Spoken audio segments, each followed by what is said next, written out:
All right, good morning, welcome back. So our actual topic for today is going to merge a bunch of stuff you learned from last week. So last week, Wednesday and Thursday, we were looking at polyatomics, ions, and compounds. And on Friday, we were looking at types of reactions. And as part of Friday, I was like, okay, you're looking at all these types of reactions. Can you figure out what type of element or thing is a part of most of that type of reaction? Kind of a meta question.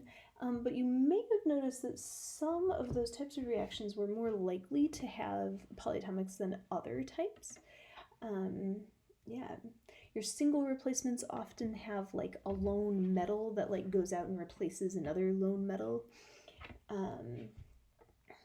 And one of those 5 types is just chock full of ions.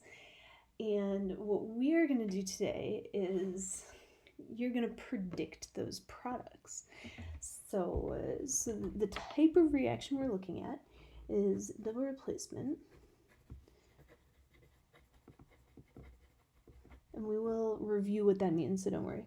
Double replacement reactions. And what you are going to do is you are going to predict the products.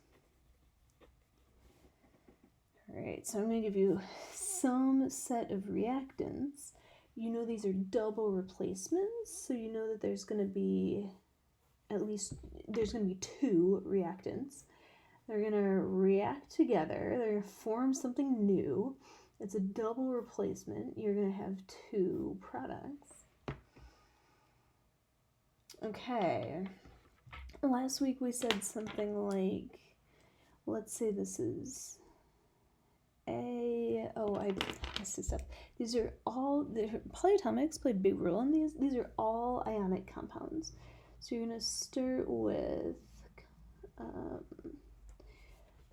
2 ionic compounds and form 2 other ionic compounds. Very super typical double replacement kind of thing to do. And you know that all ionic compounds are made of ions. Surprise! They are held together because in chemistry positive attracts negative. Go with it. So you've got some positive negative thing reacting with some other positive negative ionic thing and forming different positive negative ionic things based on what it started with. All right. And last week we gave an example and we said I'm just going to take it a smidge further than last week. So AB, but we're thinking about it with the ions now.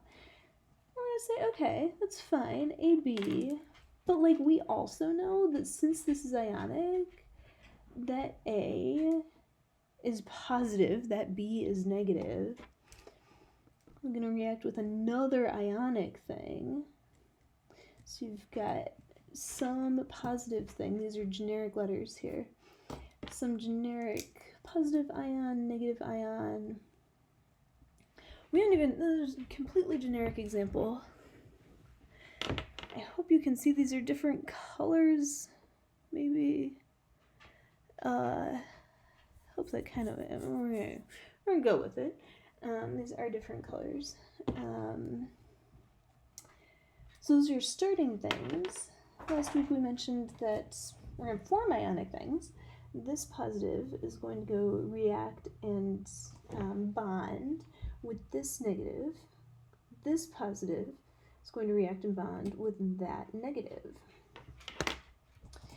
And what we get, so there's our original positive thing, but now instead of being in a compound with B, now A is going to go be in a compound with D, and C started off with D, but in this reaction, we're forming new things. It's going to react and wind up with a new partner with B. So there's your generic. we're gonna twist that, and we're gonna give them more complex identities instead of just A, B, C, and D. Ions can have different charges, so those charges, like you were doing on Thursday, it's the charge that determines the formula of the compound on both sides of this deal. So the charge determines the formula here, here, here, and here. I want to give you examples. I'm going to make a second video for examples. See you in a second.